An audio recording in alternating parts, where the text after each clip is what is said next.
I would need just a moment to review that. Okay. If that's okay. So, because I think that's going to be pertinent to my answer. So I'm Absolutely. on 86, and in fact, Judge, I already have that portion highlighted.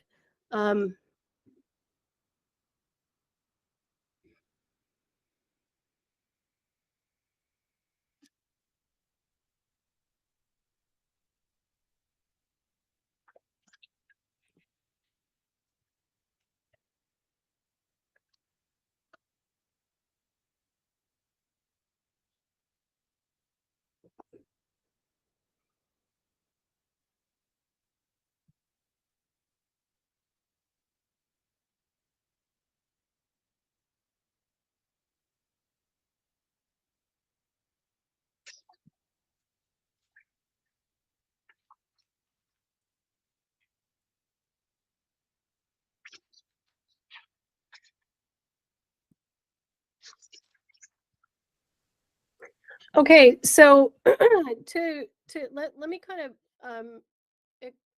describe what was happening here, at least in my mind. So the initial question on 86 that is asked by the juror, the grand juror says, looking back at the alert letter, there's a notation that Sarah Zachary, the prop master for the film, was also the supervisor for Hannah Reed, but nobody's talking about her play in this. So you know where I'm going, go ahead. And I don't believe I interrupted her. And I said, I don't know if he's familiar enough with that, with the relationship between the prop master and the armorer to answer that question. And the issue that's going on in my mind is Mr. Rice, who has also never worked on a movie set, familiar with whether or not the prop master is the supervisor of the armorer when it comes to the armorer's responsibility for gun safety.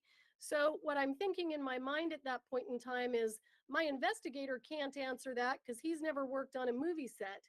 Then things change because the grand juror says she clarifies her question. My biggest part of the question, if she was also responsible for procuring firearms and ammunition from a third party. When she clarified her question in that regard about where the firearms and the ammunition are coming from, and at this point, I understand she's not asking about the relationship as it pertains to who can tell the armorer what the armorer can and cannot do with guns. She clarifies the question. When she clarifies it, I realize he can answer it. He actually does know the answer to that. He knows that Sarah Zachary got the guns and she got some other ammunition from Seth Kinney. So at that point in time, I say, oh, okay, now that you've clarified your question, I mean, I didn't say it, but that's what's going on in my mind.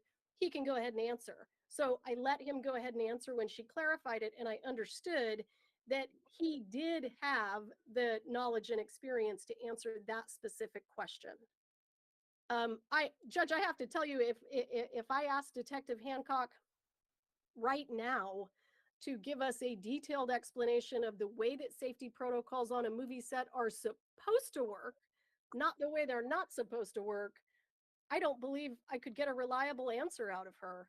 And while I understand the court's concerns, I want the court to understand that all I was trying to do was get the most accurate information before the grand jury.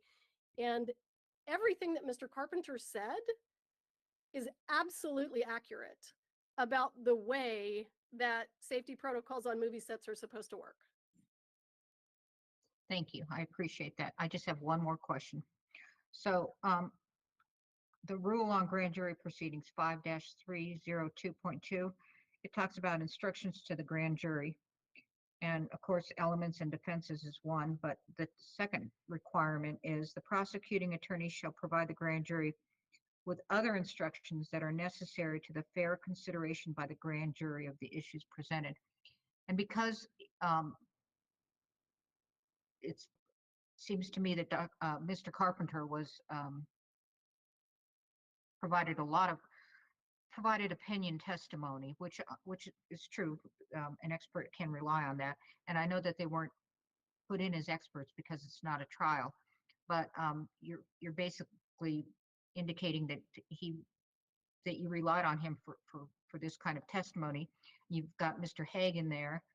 I'm wondering why you didn't provide that instruction to the jury so they could the credibility instruction on um, witness credibility or opinion testimony instructions. It didn't occur to me. It didn't occur to me to provide that. And the defense understood um, the kind of testimony that we were going to elicit. It absolutely did not occur to me to give the credibility instruction. Um, it didn't occur to me until this moment, Your Honor. Okay. Those are all the questions I have, and thank you for being patient with me and answering them. If you would permit me, Judge, because I have this morning had to deal with Mr. Spiro and Mr. Nickus, would you give me 60 seconds to confer with my co-counsel? I'm not going to have her Absolutely. address Yes, the court. absolutely. Yes, Let me confer. Thank you. absolutely. Yes.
Anything else, Ms. Morrissey?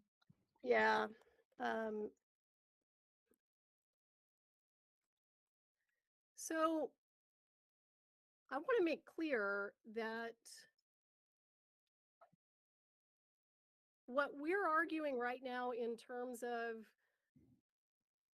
witness testimony, this goes to the sufficiency of the evidence. I believe though that their argument Okay, so you want to answer it as sufficiency of the evidence? Because Herrera was structural. that, but I believe Herrera was structural because it was dealing with a jury instruction, and I believe that's proper. So in terms of when we're dealing with jury instructions, that is a structural defect. So that comes in under subsection B of the statute. In terms of sufficiency of the evidence, which is what we're talking about right now, this requires a showing of bad faith. So I agree with you that Herrera was talking about a structural defect, but that's because it went directly to a jury instruction. So in terms of witness testimony and sufficiency of the evidence, they have to demonstrate bad faith. And I think that this is clarified in State v. Yaw, that specifically indicates that challenges pursuant to 316-11B 316-11B requires a showing of bad faith. And I'm looking at paragraph 8 of State versus Yaw. Okay, anything So, else? Oh, no, sorry. Your Honor. Well, No, that's yeah, okay. Well, I think it's Your Honor, if I could just 60 last seconds on just some quick comments that just the things that come up. I know the court's been patient and I okay. appreciate it. Good. Yeah, I just wanted to just very quickly, Ms. Morris, you started by saying, we had this plan that if this didn't all work out, we'd just dismiss the case and start over, right? If this whole, obviously this is the problem with the waiver issues. There's no contemporaneous records that was actually what was going on. And you're right, it's not that big of a deal. The court can dismiss this. If she thinks she should give this a third try, she could. But I just found that to be a remarkable comment. And of course, we've had the opportunity to talk to the witnesses and the lawyers, some of whom Ms. Morrissey was kind of recreating as she was live being questioned by you, Your Honor. And even just now, they're confirming she never contacted them. Mr. Hall's lawyer confirms never was contacted about the grand jury. Mr. Souza's lawyer previously commented not contacted. In addition, the court should know we served a discovery request. We said any communications with any witnesses, okay? Show me one email, one internal, anything saying, hey, we've got a grand jury in a week. The way this is supposed to work is the grand jury's in a week. There's all these witnesses that could come. You hit them with a subpoena. They come to the grand jury, or you have them on standby and you talk to them. This isn't how you're supposed to do it, period. And this is why the rest of it happens, right? And the grand jurors, they don't know what's going on. They're looking at typos. They call it a warrant letter. And the fact that there may have been a repeating of the very generic instructions that Judge Ellington was right to provide them, Judge Ellington saw it. He said, we're in the last day. They've never seen an alert letter. You have the obligation. You have the obligation. This is a homicide case. And by the way, in Ulibarri, the indictment was dismissed even though the grand jurors were presented with the generic sort of instructions. And so the final thing that I will just simply say is, it was very interesting. What am I doing? What am I doing here? Why is this guy giving Ms. Morrissey, Ms. Morrissey, please don't interrupt him, okay? If you want to respond, I'll give you three minutes, but go ahead. Let me finish. Let him finish. So, and then this was frankly, the most remarkable part. The idea that it was going to be video testimony. This is what she purports to be her idea at the time, or read the police reports. You see, because she has to answer Your Honor's question. She can't answer, so there's no good answer, right? So she says, read the police reports, which is, of course, hearsay. It's the lead detective, the lead investigator, testifying through a document as to hearsay, right? She has no choice, but she's backed into a corner. She has to say that. Then when she has to answer for the next issue, she says, no. Hancock and Rice, they can't be asked to testify about things that they learned from other people. I mean, the story doesn't work, doesn't check out, doesn't pass the laugh test. And so, of course, she cuts them off. And if you look at all the cuttings off, the 20 times, don't answer that one. No, not that one, not that one. It's always in one direction. She doesn't cut off anybody saying, I don't like Alec Baldwin. That's for sure. It's always in one direction. This is a homicide case. Prosecutors are required to do better than this. This indictment should be dismissed. All right, and you may close, Ms. Morrissey. I don't recall representing to this court that I reached out to Mr. Hall's attorney. I did not represent that to the court today. I specifically indicated that there was always a problem because he was represented by an attorney that was non-responsive. Mr. Souza isn't represented by a lawyer. I have no idea what Mr. Spiro is talking about. Everything that he's saying to you right now is a complete misrepresentation about what has happened. And that's what these people do. So hearsay is admissible in grand jury.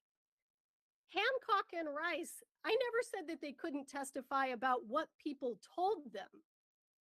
I didn't want Hancock testifying about what people told her if it wasn't going to be responsive to the question. That is clear. I'm not going to have Hancock talk about gun safety on movie sets if all she knows is the wrong way to do it. Hearsay is admissible in grand jury. All of that was absolutely appropriate. Mr. Rice's testimony was perfectly appropriate. It was based on hearsay. This court knows very well that hearsay always comes in before the grand jury. But if I'm talking to a detective and I know that her answer is going to be based on unreliable hearsay, and that's what it was unreliable hearsay, then I'm going to stop it because I want the grand jury to get the most accurate responses to their questions.